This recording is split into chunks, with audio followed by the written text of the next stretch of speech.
Welcome, and Yeah.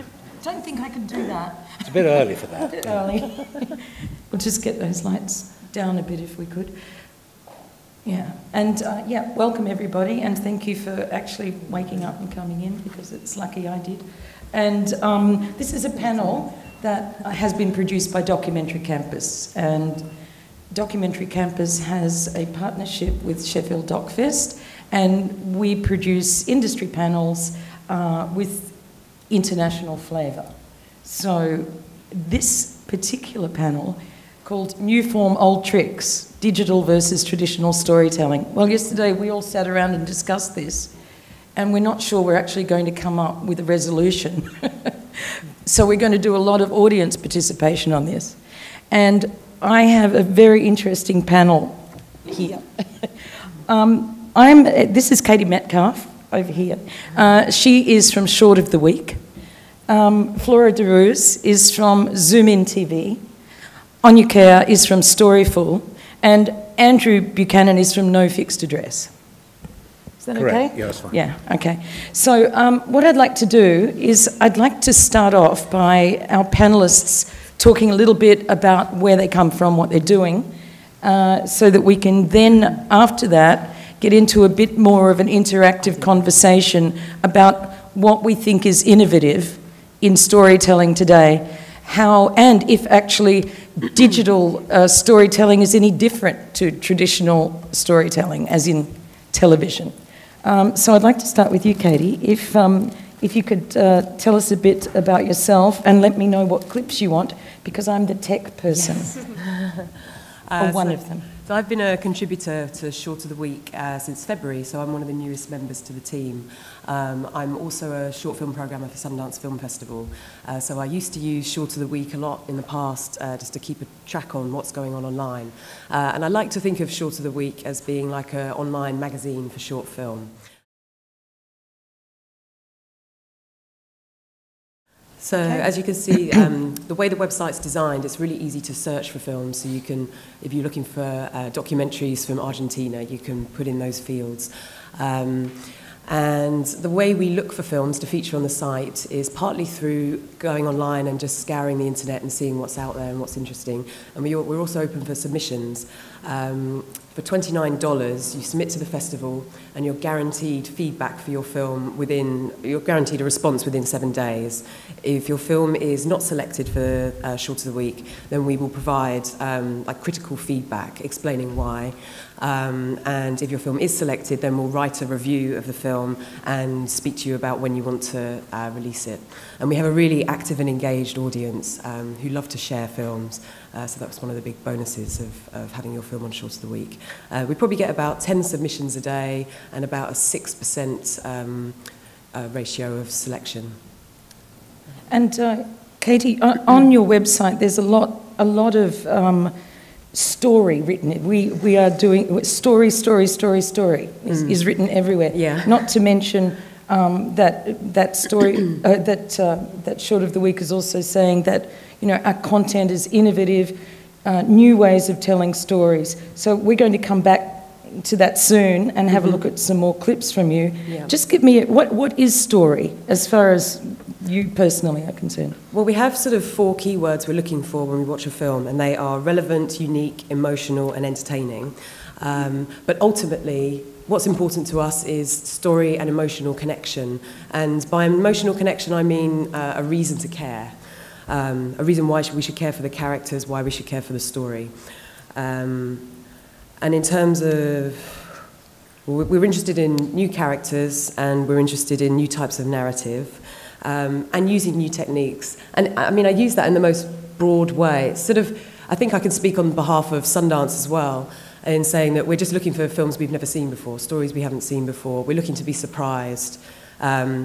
I've seen many films play festivals that have really low production values but an amazing story, but I haven't really seen films play festivals that look incredible but don't have, you know, a good story and a good sense of connection. Okay, we're going to move along now to Floore. Thank you very much, Katie. And Floore, what would you like? Would you like your clip or would you like to talk first? First, I can say that I'm responsible for I'm head of content for Zoom In TV. And Zoom In TV is right now the biggest online video platform in Europe, producing around 400 videos each day online, producing and distributing it in more than 16 languages. And it has offices all over the world. The way we work, I think, is nice to show the clip because it's going to give an insight on how... And there's one other thing too. When I was listening to your CEO, and he was saying that out of the 10 top online platforms in the world, yours is the only non-US company. Yes, because if you look at the biggest online companies and the biggest MCNs out there, it's Warner Brothers, it's Google, it's Yahoo. And actually, Zoom In TV is the first European one. Well, it's known that the Americans are on the top.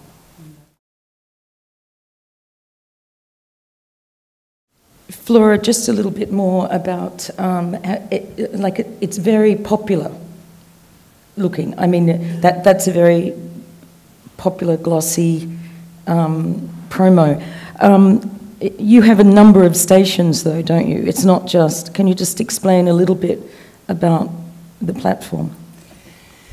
Yeah, I think the promo is trying to appeal to a very general audience, whereas as you look at the production of the different video clips and within the different languages, you'll find that an Italian feed will be much more adapted to, for example, an Italian audience, with 4 more local stories, and where you find more niche kind of videos. And that's also true if you go to other language, on the other feeds for other markets. So it is pretty diverse in the end. But of course, yeah, we work on also general, the big events, World Cups, film festivals, yeah, that's definitely on the agenda as well. Yeah. And so you've basically got a network of almost like citizen journalists out there who are putting themselves in positions and feeding back to you. Yeah.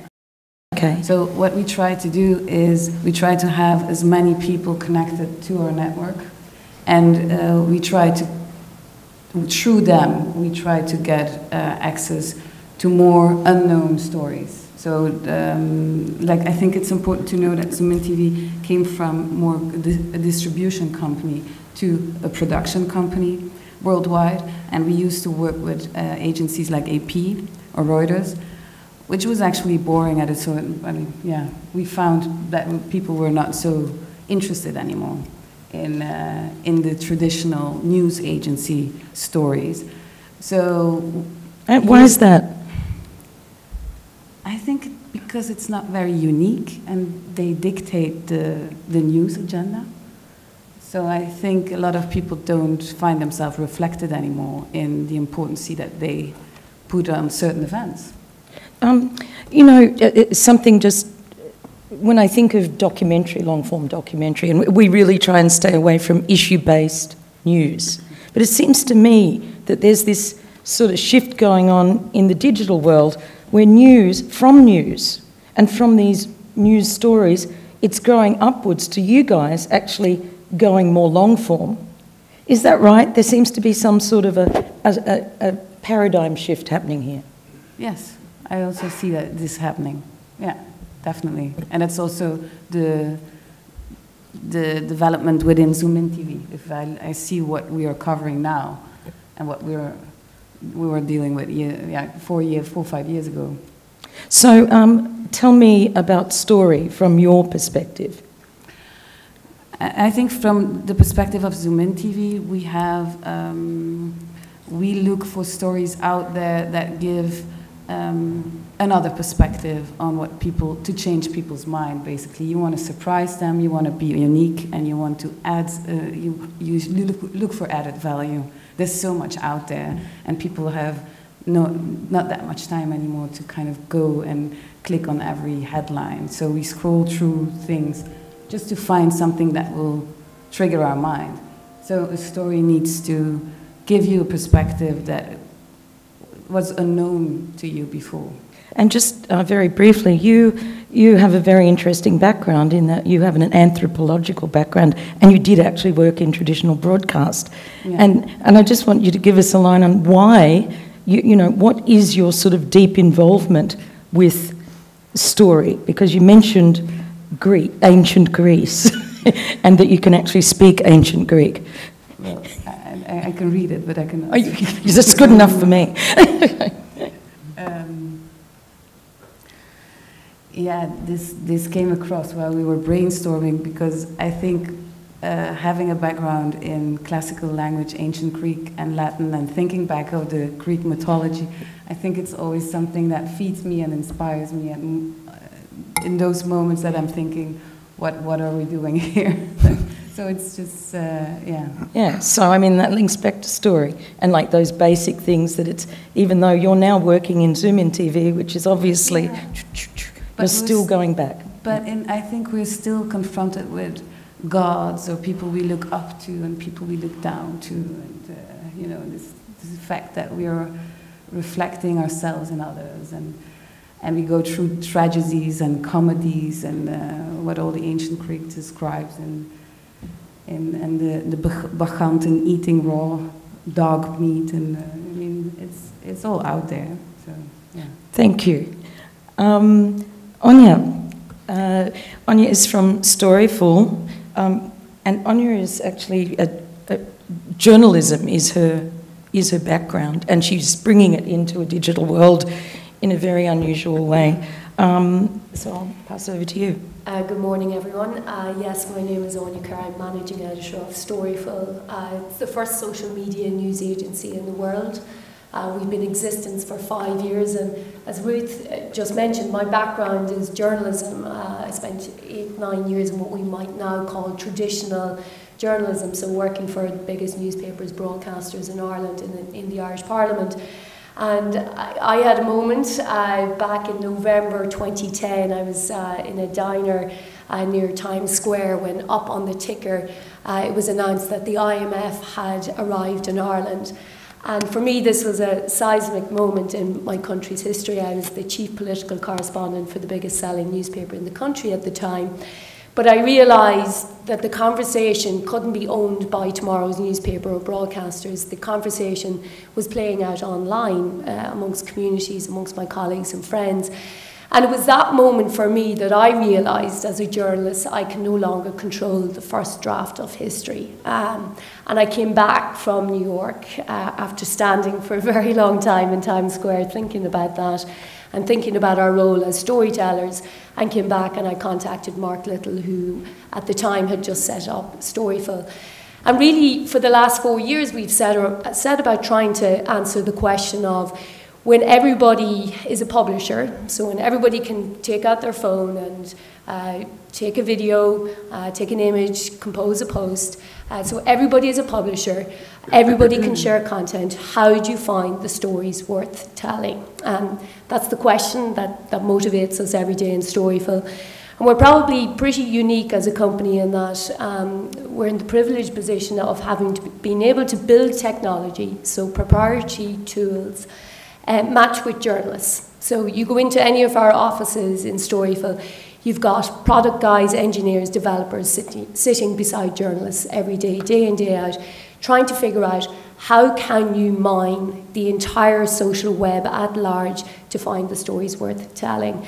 And so for 4 years, and hopefully we'll be able to talk about this over the next hour, but what we've been able to do in Storyful is build technology to mine YouTube, Facebook, Twitter, Vimeo, Vine, all of the platforms in real time, find the stories, then verify them as journalists, talk to the content creators, the storytellers, and basically take their content, give it to the world's clients, and it doesn't matter, you could be the Ellen Show, you could be the New York Times, you could be Coca-Cola. And our mantra is that we help people turn content into stories. And so, you know, Ruth was asking me about my job earlier, and for me, what gets me up every morning, and my CEO still laughs at this, but is the prospect of hiring more journalists. Because one of my biggest mantras is that social media, people are quite cynical about it, they feel threatened by it, but I see social media as being an incredibly rich environment for storytelling, incredible content that comes from your audience. But any of it, an image, a post, a video, it's just a piece of information. What you have to do to it is journalism. And so I believe in what I call true journalism.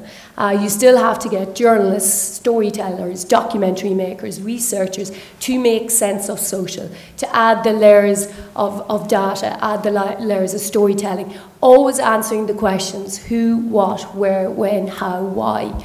And that goes to the heart of what we do in Storyful every day, is matching journalism to technology, turning content into stories. So rather than have me go off for ages, Ruth has a video here that hopefully in 2 minutes kind of encapsulates what we do. And yeah, it's great storytelling. Okay.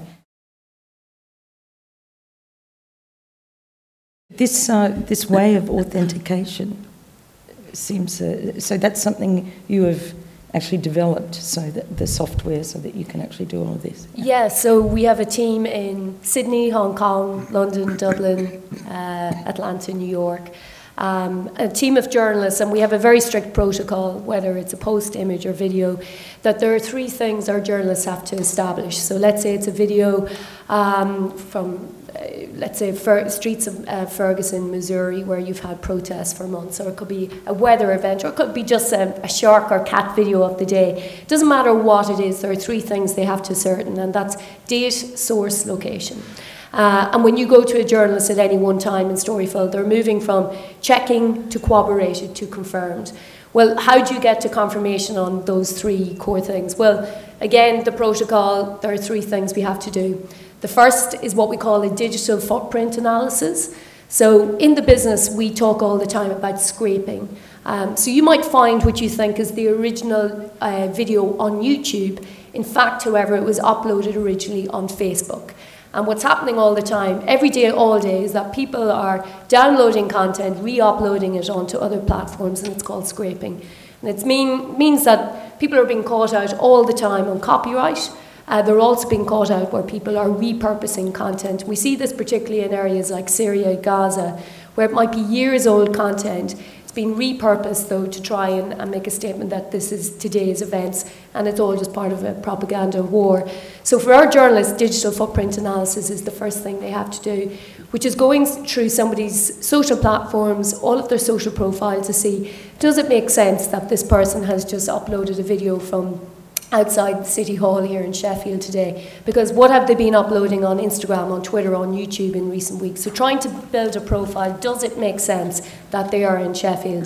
The second thing that we have to do, particularly with images and videos, given the level of fakery and hoax content that there is now, is frame by frame analysis. So we have to take it second by second, and we're looking at everything from landmarks to weather to accents, dialects, anything in the video that will give us a small clue that we can take satellite imagery, Google Maps, and absolutely pinpoint the exact moments of the video according to mapping. So one of the things we give our clients every day is the geo coordinates. Like, we can say to our client, zoom in here, that is that street corner, there's the water tower, or there's the shop sign that you see at the 40-second moment. So we're always trying to give them that certainty. So that's the forensic analysis. And the third stage is then corroboration. So it maybe is sometimes crowdsourcing, it's sometimes using journalists on the ground, or it's going and finding other angles of the similar event. So you'll see date, source, location, and those 3 requirements: digital footprint analysis, forensic analysis, and corroboration. So technology gets you only so far. Like, we talk all the time about news from noise in Storyful, because as most of you know, YouTube, it's something like now 300 hours of video being uploaded to YouTube every minute. Facebook, it's something like 600,000 posts being shared every minute. It's a noisy, unless you know how to drill down. So our technology helps us drill down the filter. We're using advanced searches, we're using hyperlocal searches, we're persistently searching the platforms. But you'll see, you still have to put journalists, you still have to put researchers, you still have to put programmers to make sense of that noise. Okay, and so authenticity is bottom line for you, and this is something that I've heard when we're looking at, you know, digital storytelling, there is this line, authenticity. This is authentic. And I guess one of the reasons would be for that is there is so much out there. But can't everybody use that brand just like, organic food? I mean, how can we, I ask this to all of you, because that in your platforms, I mean, to me the one, it used to be that we have the traditional way of storytelling on television, and you're being fed a line from a broadcaster, I guess, and they're being editorial, etc. So, I mean, how does, and we used to call ourselves, well, we still do, factual, but it seems to me that this is now turned into authentic. I just wanted to know, just before we move on and introduce Andrew, sorry, Andrew. Sorry. Is just a one-liner, I guess, on what is authentic? What is it you're talking about in storytelling? For us, it's the belief that there is always somebody closer to the story. And our mantra is always getting closer to it. So never relying on your traditional wires, finding eyewitnesses, finding those who've borne witness to a special moment in time. So we believe not in authority, and authority is something I think traditionally broadcasters believed in, but authenticity. And within that authenticity then, figuring out the layers, the angles, the multiples of that story to actually build out a very authentic, layered experience. And to that end, if ultimately we don't believe in authority, or that any of us can control the first draft of history, then increasingly authenticity is about collaboration. It's collaboration with your audience, it's collaboration even with your colleagues, with rivals, to actually go, and sometimes not, in the case of news, not go and own the first 15 minutes of a breaking news story where people are liable to make mistakes, have to do corrections, but instead I'm starting to believe in the power of the second click. So the first click is where everybody, it's clickbait, everybody's chasing this story, making mistakes, but all the headlines look the same. And increasingly I'm seeing our clients are holding back, sometimes for 10, 15 minutes, just figuring out the wider narrative, the other angles, and making sure that, yes, they might not be first, but they're going to be first to be right. And that's, for me, it plays to the power of authenticity. Okay. Floore. Yes, I think within Summon TV we're very much confronted, of course, with all the issues that are also in play in what happens when Storyful collects their footage and their videos. The way we work is we use our video journalists all over the world, and we prefer actually to work with a mix, I mean, in the first place with natives of the place. That's definitely something that has our preference. So we use those people, train them, coach them, to go out there, to find more evidence, more perspectives, because often, especially when we're in Europe or in the USA, we do still have a very Western and one-sided access to certain informations. So you always look for your sources that will show the other side of it. And it's actually when it's in that way that you try to kind of add perspectives on the event or the so-called breaking news. And it's true, I think, if all headlines are the same, you look for a second click, because the first thing is that something major happened, and then afterwards people take their time to fully understand it. And that's where you can add value, and you can add something that is worth knowing about. And Katie. And I suppose with us it's less about fact-checking, and it's more about authenticity in the sense of capturing the essence of the subject in the film. And actually it just made me think of something which is mockumentaries that we're seeing a lot more of. And there was one several years back called Whatever Us by Christopher Borgley. And that really, there was a lot of unravelling going on of trying to figure out if is this DJ guy for real or not. And so that's probably more what we're dealing with in terms of authenticity. Yeah. Spinal Tap. Nobody remembers that, of course. Okay, and so you're all, in a way, curators of story. Because each of you on your platforms are making choices, curating, and you're editorial, in a way. Yeah. Okay, now we're going to move on to Andrew. Thank you for waiting, Andrew. That's quite all right. You can just hold the floor for a minute. I'll hold the floor for a minute. I think there's a danger of confusing... Who are you first? Well, I'm a freelance producer. My basic background is in, originally drama and feature films and theatre, but I then moved into wildlife and sort of conservation programming. So basically, I consider myself a storyteller. I think there's a danger, I think there's a confusion in my head at least, and in many others, between sort of four things. Well, basically, what is it content? Is it story? Is it plot? The panel title talks about traditional storytelling, digital storytelling. Well, what is storytelling? It's not just the content. It's not just the technique that's used. What I'm going to argue, and I know I'm sort of cast almost as the academic here, and I'm not an academic, but is that actually what we need to do in order to understand story, in order to tell effective stories, we need to go back to the dawn of time. We need to understand, as program makers, as journalists, as whatever, how a story is constructed and what it is about the basic stories that resonates with people. In a moment, I'll be talking about plot, but let me just give you a very brief idea of a story. There's a family with a small child. The land the family live in is threatened by an external evil power. Well, it could be Monsanto, it could be, a James Bond villain, whoever it is. The parents are quite probably killed by the external power, but just before they're killed, they get the baby away in a vehicle, inverted commas vehicle. The baby is rescued by somebody from another country, another culture, and is brought up, and then spends their adult life trying to right the wrongs that were done to his people. Now, I've just told you the story of Moses in the basket across the Nile, picked up, and then Moses and the Jews. And I've also told you the story of Superman. I could do the same with the Epic of Gilgamesh, the very first story that we know, written in cuneiform on tablets. And I could do a rather superficial analysis which showed that that was the plot of any James Bond novel. So there's something about stories.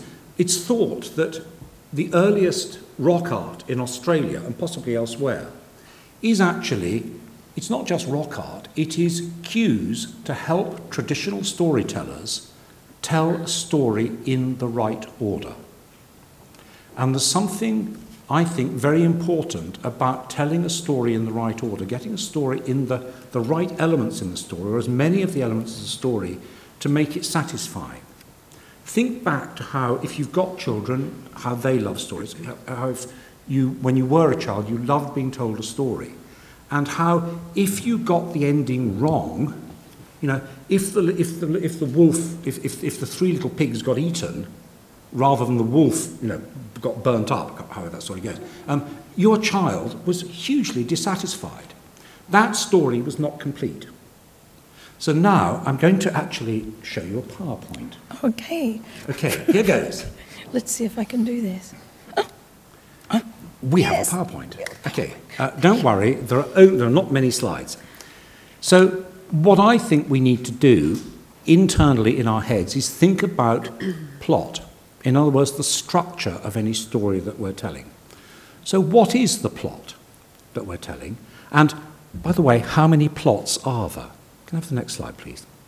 Well, Joseph Campbell would argue there's only one plot. That any story starts out, we have a hero, and the hero might be an investigative journalist, it might be Robin Hood.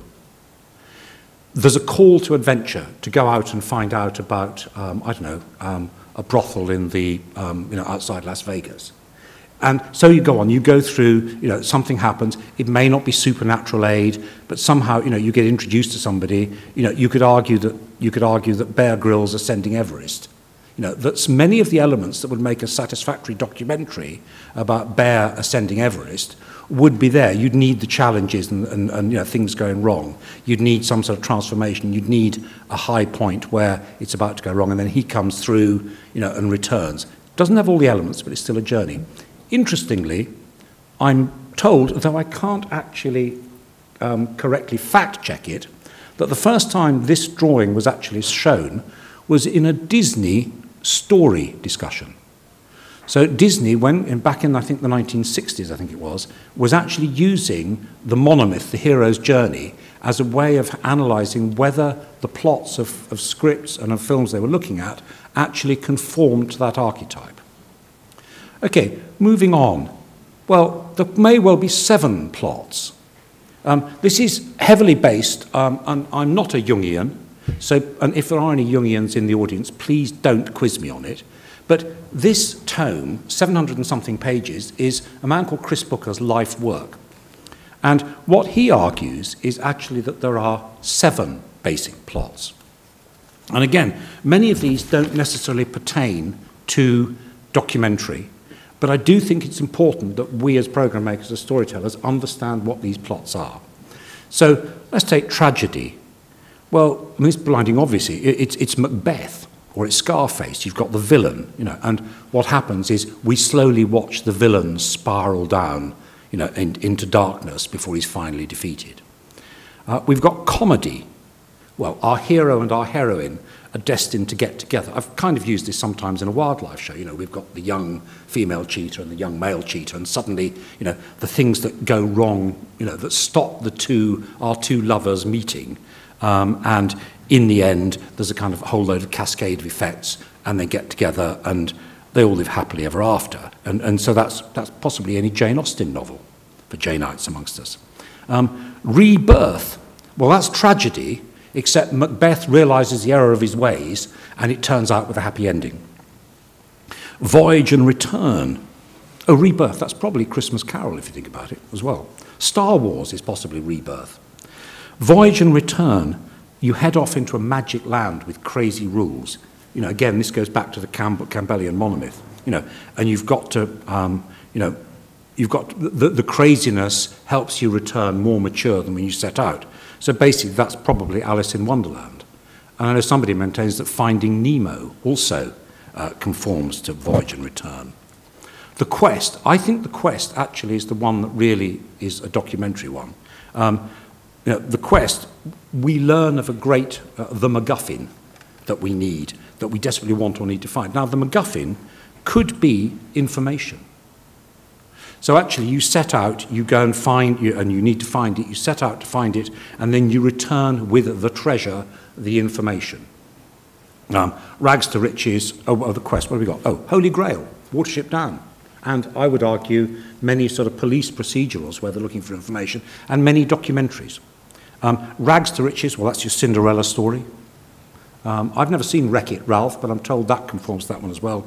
And then Overcoming the Monster. Well, again, that's a possible documentary one. That is the, you know, the hero, our hero learns of a great evil which threatens the land and sets out. But they're all really documentary too. I suppose they are. They're all factual too. Yeah, they're all factual. But what I'm saying is basically the two that I believe mainly the form we find are Quest and Overcoming the Monster. And Overcoming the monster could be Beowulf. It could be the commissioning editor. It could be the commissioner. It could be Monsanto. So you have your protagonist who sets out on a quest, you know, to basically to defeat Monsanto and to stop them from producing the pesticides that are killing the bees, or genetic foods, or stopping Indian farmers. So these, and obviously lots of things can include more of that. Right, there's another list I'm going to go to. Do you want to ask me a question? Yes. No. I'm being the academic at the moment. No, it's sorry. okay. Is everybody happy with Andrew being the academic? Okay. Complain if not. This is an interactive audience now. So, and again, not everything conforms exactly, and various things mix. And again, I came across this list, which I didn't know, which actually says that there are basically 7 documentary plots. You know, man or woman versus nature, against, you know, person against person, against the environment, against machines and technology, you know, supernatural, you know, against self or against God, religion. I don't know this lot so well, so one of the things I'm kind of interested in is to start looking at documentaries, at factual programming, and see if I can find any that conform to that.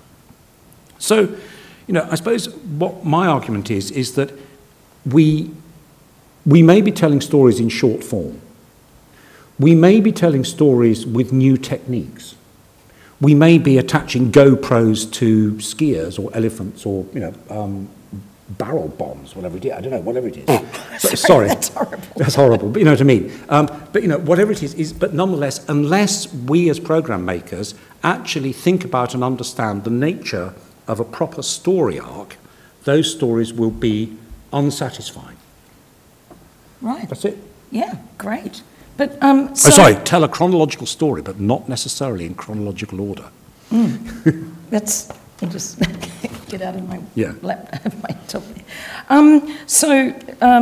You know, it's obvious that the web needs storytellers. So I'm wondering, just before, because what we'd like to do in a minute is actually ask you in the audience if you actually can offer us any suggestions of innovative new ways of telling stories that you've seen on the web, because we're trying to find out, are they actually new and innovative, or are we telling the same old story and it's really just the technology? And I don't know if any of you in the audience have any strong views on that, whether in fact you could point out, hey, this form has changed the way we tell stories. Oh, okay.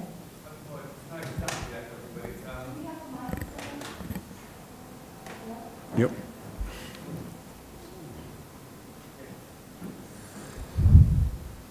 Hi, I'm Julio. I wanted to pick up on what you were talking about plot and story. Is it, are we always talking about stories? What is the challenge I want to put forward? Because I think it's very interesting, the format that is emerging as a doc profile, which you were talking about yesterday, documentary profile, which is very popular on Vimeo and Short of the Week, and it features somebody's interesting life and different aspects of it, and it doesn't have a plot normally, but it connects emotionally. So are there new formats emerging, new opportunities to connect without plot and story, and more about other ways of making emotional connections that don't have a beginning, middle, and end, besides what our classic stories are? Can we look at something?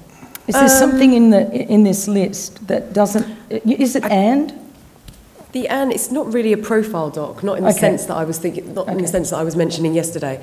But I do think those profile docs do have a certain sense of an arc, which does form a plot, and it is usually about overcoming something or resolving something. I think there is usually a plot there.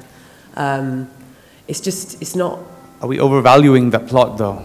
Because it's more about empathy and connection and resonating with perhaps that person. But Julio, if I may, my argument is that actually, if you use those basic plots that have resonated in human beings for thousands of years, what you're doing is you're making a program, you're making a piece, a short piece, doesn't matter what it is, which actually is more emotionally engaging because it conforms to our expectations of how a story traditionally is told. It can be a very simple plot, and I agree. Do you get what I'm saying? Yeah. So, not a new form. Okay. Anybody else got? Sorry, up the back, I think was first. Sorry, she was putting her hand up. Yeah. Hi. Good morning. My name's Donna. I've got two hats at this festival. I've got a regular documentary, but I'm also very interested in virtual reality.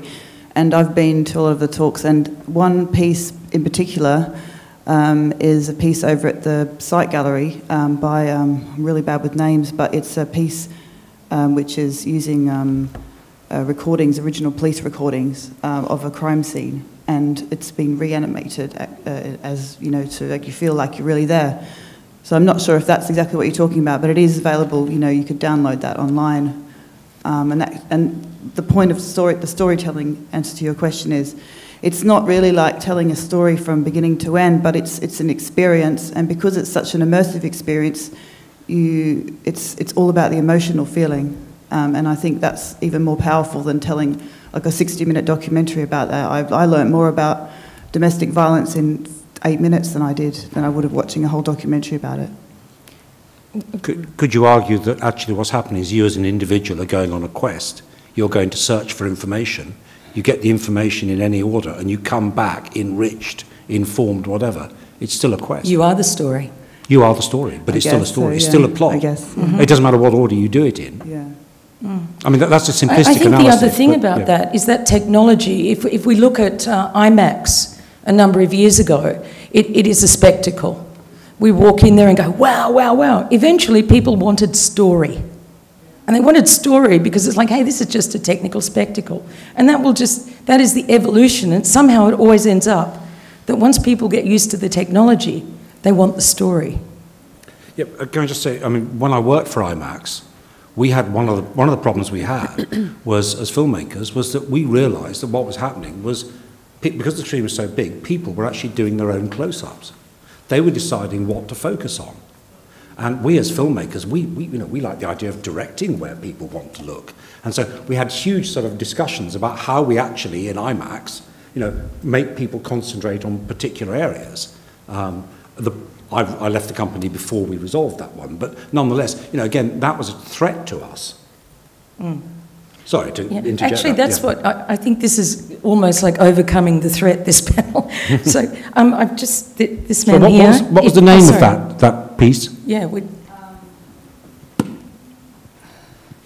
I'm really bad remembering names, but if you go over to the site gallery and I think it's a three-letter. If you just say the one with the radio recording and the domestic violence. Sorry, it's really amazing. Is it Kia? Yes, it is. Thank you.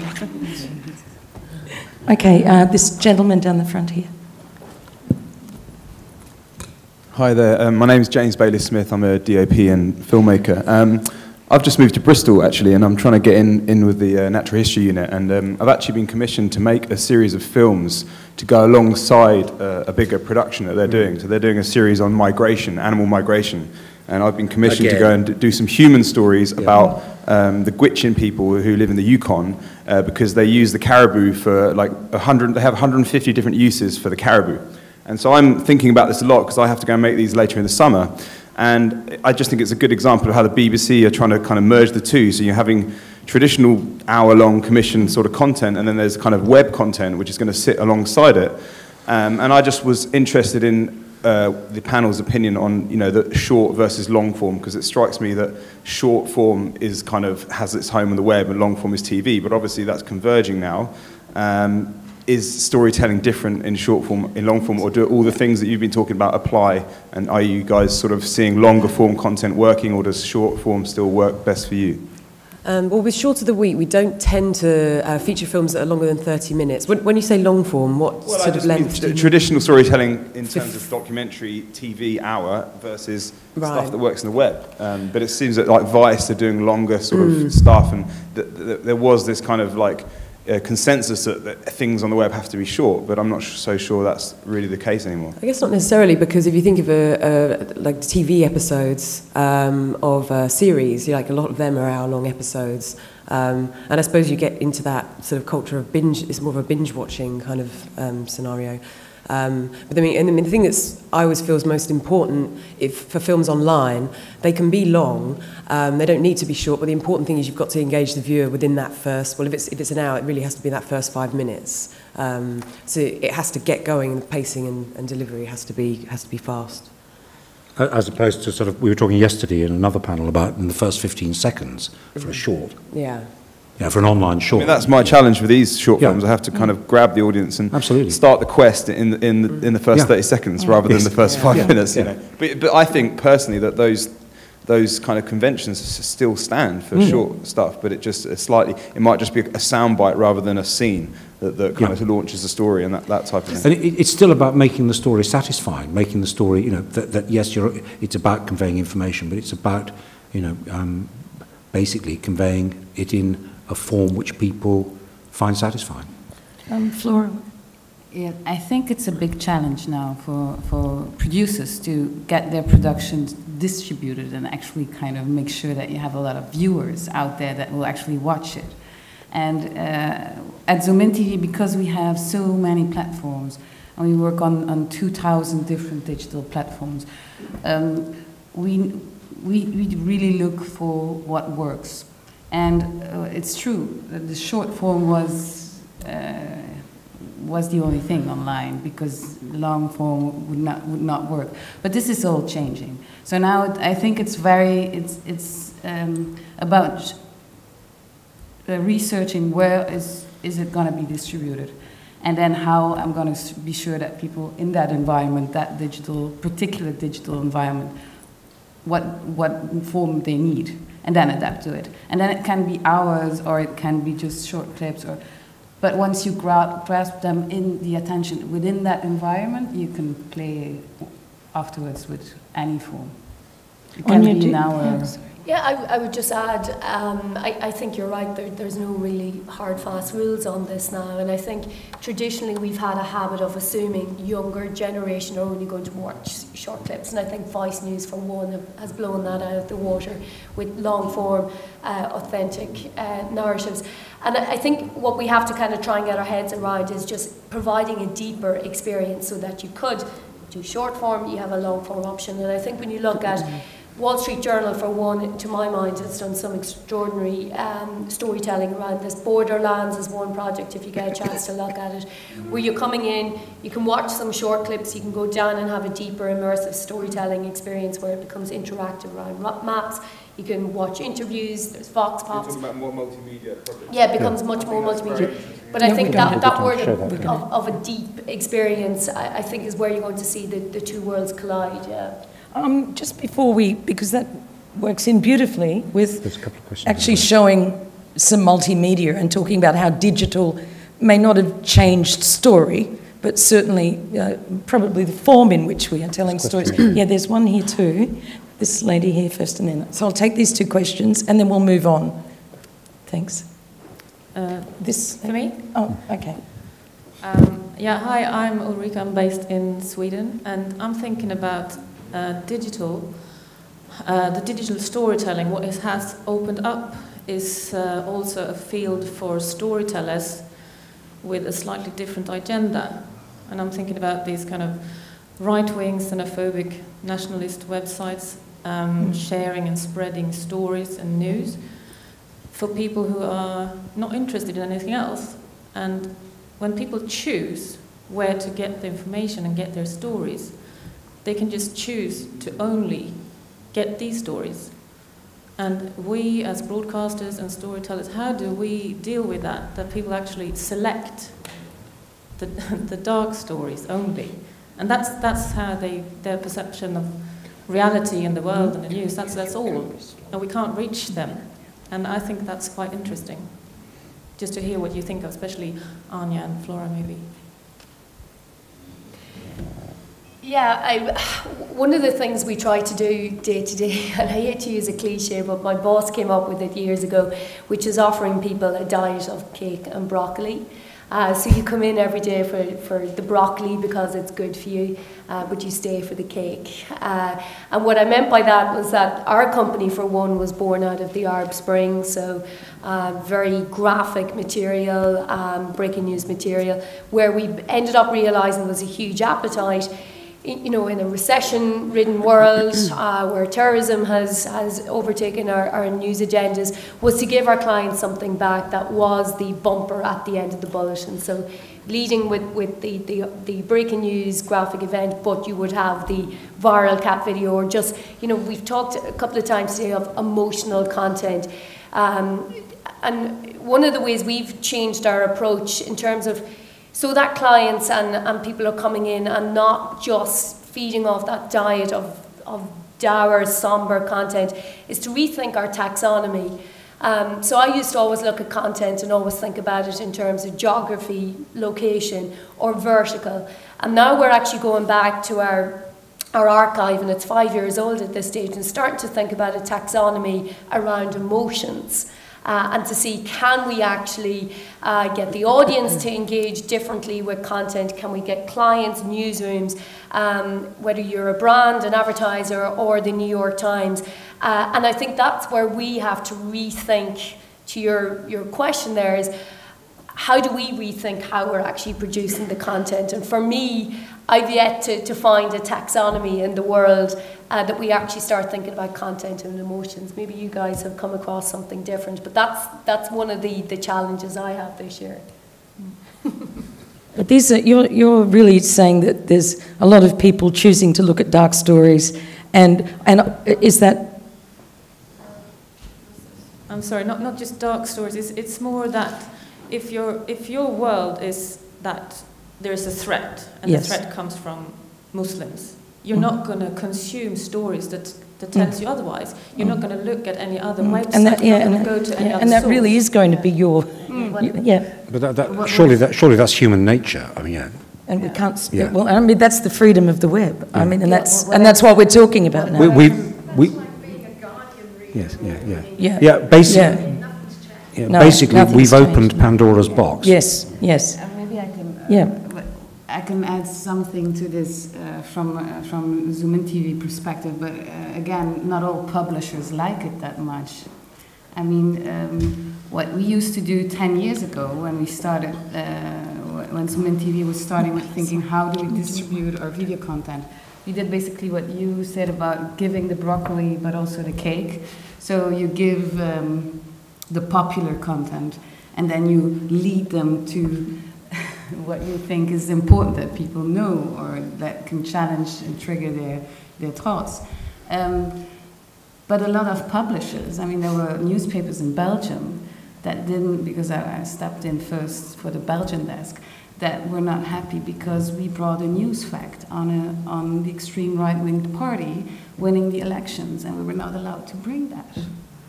So it was actually the distribution, I mean, the newspapers that were putting censorship on us and saying, no, we don't want all your clips, we want to do cherry picking, because imagine you bring something that we don't want. And I expected them not wanting the cat falling in the tub, or I don't know, the cake blowing up in the oven. No, it was just a journalistically valuable item. So. But then to go back on the question of, I share the concern about people staying in their own niche and following their own, but it's probably something that has always existed in a way. And at Zoom and TV, then we stopped with this kind of player. Well, we still have players with some distributors, but not with all. The other trick was to have a video clip starting, and then you would be automatically be led to another one. So people would click on Miley Cyrus' new song, and then they would automatically all be led to a second one, which would be then the broccoli. But again, it's a very... Well, can the excuse me, can the audience do it by themselves is the question. And it seems that that's our job. We're still... excuse me, we're still shaping the stories because we have actually discovered that the audience can't do it by themselves. Here's a little thing I read this morning. It says that the San Francisco-based cable network, excuse me, Current TV, which has pioneered several aspects of participatory TV, experimented with allowing users to determine the running order of its news bulletin by online poll. Legalised marijuana stories topped the poll for 3 days running, and the exercise was soon abandoned. So basically, you know, I mean, however, we are obviously there is a move to control, because if the people are let to do it, they will control it in odd ways. And in a way, we're only just learning just how much. You know, and once these logarithms and ways of programming, and what is it? There's another thing I read. God, you know, I mean, once the machines are able to start filtering well enough, the stories are going to be started to be told in machine. We're going to be shifted this way and that. Yeah, but they're going to do it even more. I mean, it'll be even more, so that you're... Yeah, yes, yeah. But, sorry, question here.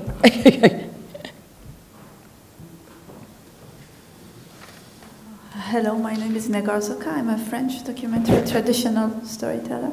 I might be a little blunt, but for me, creating content is not exactly the same thing than telling a story. So I feel like some of the things you were saying were more really about content and telling a story. I myself have kids and tell them stories, and I hate, for example, to be interrupted. I hated to be interrupted by them. Then I finally realized I had to allow them a space. And then, and it couldn't be only that they give me the beginning of the story. And then there was a relationship and a ping pong game. So I think maybe for me, what could be more, although you could say it's an old trick anyway, but what is maybe more innovative is the relationship you can create with your audience. And also maybe what is difficult is when you are telling a story to 4 or 5 people or even 10 people, it's a moment that you're sharing, there is an atmosphere, there's all the things around it. When you're telling a story on the web to people you don't know, that can choose their own way of interpreting, and also you don't know how they are, when, and in what atmosphere they're going to see this. It's I think this is a real challenge, but for me, innovative storytelling would be more like a game than traditional storytelling, where you had the storyteller and an audience. So, and the other thing also I think could be more that can be interesting is that traditional storytelling is very much about chronology, a beginning and an end. And now with everything that we have, like virtual reality and stuff, maybe there is a new approach to space that we can have that we couldn't have before. And maybe we can take one moment and unfold it. And of course, this also has been used in films like The Seven Samurais and stuff. But I think maybe there are other possibilities that we can try to create. We had an interesting discussion just before we started about how annoying it is when you're telling a story to be interrupted. It's exactly you've picked up on. Well, that's all I think that's all the challenge in the way we can make the audience participate. But for me, it's not only for them to give a lead and that we curate. It's really about going back and forth, and how much also would they want to be part of this relationship, because when your kid asks you for a story, then you're setting this relationship, but maybe somebody just wants to have his own agenda, as the lady was saying, and then is not interested in being, in a relationship where you can contradict him and then build something else and then really tell a story. But really it's value adding too. I mean, if you have the core story is still important. And then the backstories, the value adding to the story allows you as an individual to once again create your own story. And I think that digital-wise, it's enhancing original story, enhancing original storytelling, and let you become a participant. But as storytellers, as the people who are doing the storytelling, I think we learn from our audiences. But the other thing is, should we be dictated to by our audiences? And this is where we go back to, what's the story you want to tell? I mean, if you talk to a commissioning editor, what's your story? That's the bottom line. It all begins with that. Even if the participatory, so in a way it still keeps back to it. Yeah, but the challenge for me is how to keep the control of my story. I mean, this is because in a world when you won't be able to ever keep control. You can keep control of your story, but you can't keep control of what happens off your story. Yeah, but I'm not sure even sure I can keep control on my story. I'm not even sure. I mean, if I really want to get out of the traditional storytelling, and be in this space where people can come and leave and say what they want and interrupt me, then I'm not even sure I can keep the control of my story. We have to give up in a way. But I would like to add something on that control. I do think that in journalism, it's a good thing that we are losing, in a certain way, losing control is actually what we have to work on, because we don't know everything. So I do think, I was thinking particularly in this, for example, just to give one example, that there was, after the disaster of Fukushima, within the explosion of the reactor there. There was the information control through the Japanese government giving those press conferences. There was TEPCO giving official press releases on what happened on the site, and there was no way to enter. It was very hard for journalists to have a clue about what was happening there, and it was very much controlled. And then there was this online platform that kind of spontaneously grew with people living in villages in Fukushima that were actually uploading the data of their Geiger meters and adding it all in that database. That was wonderful for journalists outside of Japan to have an access on more, underground. And this is just out of your control, in a way, you can say. But it was very valuable and that gave actually a more interesting and real view on what was going on. Yeah, but for me, what you're telling is like these are different type of contents that are, giving us an image of what the truth is. But for me, it's not a story. A story would be someone putting this in a specific order, and because being on the web, I could go on the Fukushima official site, then go and see this platform that you were saying, and I would get all this information, and still it's not a story, or maybe I am making my own story. But where is the storyteller here? The storyteller is behind the screen. It's not me. It's not the journalist. So for me, there is a difference between the type of content that you are giving to people, and it's good that it's very diverse. But then the story, again, is something else for me, of course. And I think you pose really good questions, but I think we have to redefine what is a story. Equally, we have to redefine what is the audience. Like Jay Rosen, who's a fantastic academic in New York, keeps talking about the people formerly known as the audience. And he's exactly right, because we have this traditional attitude that the audience are there to listen and receive the content we push at them, as opposed to extract content, opinions, stories, narratives from them, and actually collaborate with our audience. And I think you've hit on some really great questions, but I would put it back on all of us collectively, redefining what is a story and redefining what is the audience. Question here. Goodness me, this is buzzing along. We must show some pictures soon. Hi, I'm Toby. I just wanted to sort of follow up with the idea about the advantage of digital over traditional storytelling and that idea of audience participation. I think digital, whilst it is a more short form, you can engage with the audience over a longer period of time. You can, through social media, people become connected to a story, whereas traditionally, maybe if you just watched it, at the cinema or on your telly, you watch it and you empathise with it for a moment, but then you move on. And I think that the advantage of the world we live in is that you can carry people on your journey as long as you carry on creating content and then inviting the audience to then participate back. Yeah. There's one more, I think, before we show some pictures. Listen to me. Hi, my name is Gustavo. I'm from Colombia, and I'm an upcoming documentarist. So I'm working on my first feature documentary, and of course I've been thinking a lot about the story. And I've found out that it always takes me to remind this kind of game where someone starts a story and then the other person adds to the story and goes around, and make me think that you're gonna lose the control of the story anyway, somehow. And then as directors, you just can point the direction you want them to take. But at the end, it's always gonna be two sides of the story. The one that builds in a platform online or in the social media, but also the story that ends up getting into the mind of the people, because they will also mix it with their thoughts and their previous knowledge.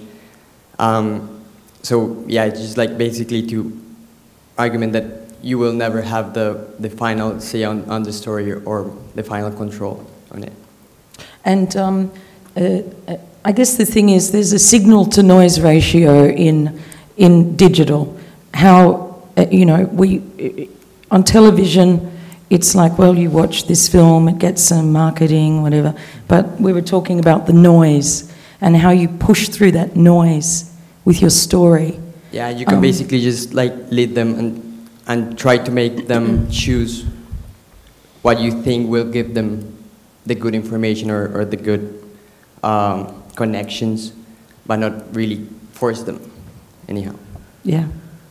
Anyone want to comment on that noise and how you get getting story through the noise? Because that's what you're doing all the time. And you're doing it by, what is it, broccoli? Yeah, and the word I keep coming back to is context, though. Context. To the earlier points. Discovery, like there's a couple of mantras again, I'll go back. Discovery, not search. Authenticity, not authority. But context, not content.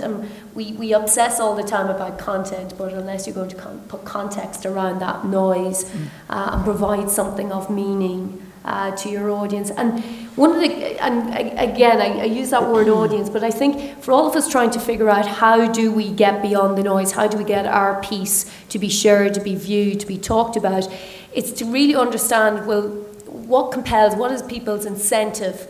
And it's, people like to be first to share something, to find something, to read something first, to see it first, and to go and share. And I think us as storytellers, we sometimes don't stop and ask ourselves the question of why is somebody incentivized to watch this? Why are they incentivized to share it? And I think, I try to stop as a storyteller every day and ask myself that question as a member of the audience. And it is that shareability factor. How can we incentivize somebody to share and talk about that experience so that you do have news from noise, you stand out in a crowd? Katie, would you like to comment on that? I mean, because I guess the signal to noise ratio on the internet, it's just incredible. So how on the story side of things are you getting views? And well, what we usually encourage filmmakers to do is to, before releasing the film online, to create sort of a target list of blogs and media platforms and find out the right contacts so that as soon as you put your film online, you can send out links. Because I think largely it's about finding news outlets that maybe have a hook that's related to your film and getting as much press as possible. But it's essential to do that in the first week that you put those emails need to go out the day you put the film online, because those first 5 days are crucial for cutting through the noise. So once again, it's like content, it's context. Mm-hmm. Yep. Mm-hmm. Yeah. And Floore? Yeah. When we work on stories, so what we call it the pre-production stage, where we research, where we're very closely in touch with the video journalists on the spot, where we brainstorm in groups, we always put the publisher, like the social media publishing person next to it. So even throughout the process of the production of the story, we might already engage with the audience and give previews of little bits of the story, triggering people on, we are researching this, and to inviting them to kind of react on it. So we do this through follow-ups. So maybe not ending always a story with an end, but more with a cliffhanger that people can expect something more to come. Because the world is always unfolding and everything is always in this stage of becoming. And we realize that more and more, I think, that there's not always like this final end to things. And so we search for storylines within the bigger story. So, and then on social media you have these niches, and we have like so many digital platforms. Again, we choose the environment where the story fits best, or we will adapt the story to the platform in the form, not in the story itself, but in the form. I think we should have a look at a few clips now. And the first thing I just wanted to show was something from the National Film Board of Canada, and it's an interactive story. Okay, so this is interactive. To me, it's just stories within stories. No different, as in, excuse me, digital did not change my story structure. He's trying to overcome the monster, the war, or he's on a quest to find information, or both. I now wanted to go to a couple of clips you've brought, which, I mean, you know, like you said, on the Storyful, not Storyful, sorry, on your web page for Short of the Week, there is this sort of claim of new ways of telling stories. Oh, new ways of telling stories. So would you like to show something that you believe? I do have something. It's 7 minutes long. Have I got time? Well, we can show...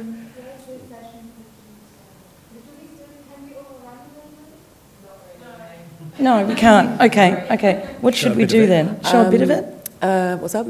Should we show a little bit of it, or With no? this one, you really need to see the whole thing to see how it's sort of innovative in its storytelling, because it kind of breaks the formula, and it is essentially breaking the formula of a profile documentary, which is just made me think of it then. Yeah. But I mean, I do have a clip from The Runners. I don't know how many of you've seen that, because that was on The Guardian, so that did the rounds a bit. But that was one that we really felt was, I mean, it wouldn't have won any awards for the production value, but it was just a really innovative way of approaching. So it's basically, do you want to pull up the clip? Yeah, I will. Okay, great. It's some filmmakers who went out with a camera on a bicycle and filmed runners running around Victoria Park in the morning, and on the premise that they found people really opened up and they could have really personal conversations. And it's a sort of inspiring approach that really makes you, it restores our faith in originality and creativity in filmmaking. Yeah, because, I mean, and this is, I guess what comes out of all of this panel is that we're actually finding more interesting ways to tell a story, but the story doesn't change. Yeah. Okay, let's watch this.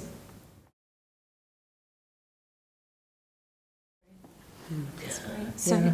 But I think what speaks to me about digital storytelling is the fact that you've got cheaper production, which means you've got the opportunity to take more risks, and then you have the web where you can disseminate your film by yourself to a large audience who are engaged and want to share.